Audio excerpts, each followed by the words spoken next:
Lights is here, but people often complain of toothache once it is over.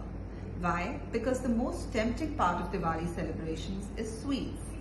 It is known that excessive sugars can lead to cavities, which are holes formed in the teeth. Thus, it is very important to take care of oral health, especially during the festive season. So, here are some tips for you. Brushing twice a day, once in the morning and once at night. This should be followed regularly, irrespective of the tight festive schedule. Flossing. It prevents food particles from sticking in between the teeth. It should be done at least once a day.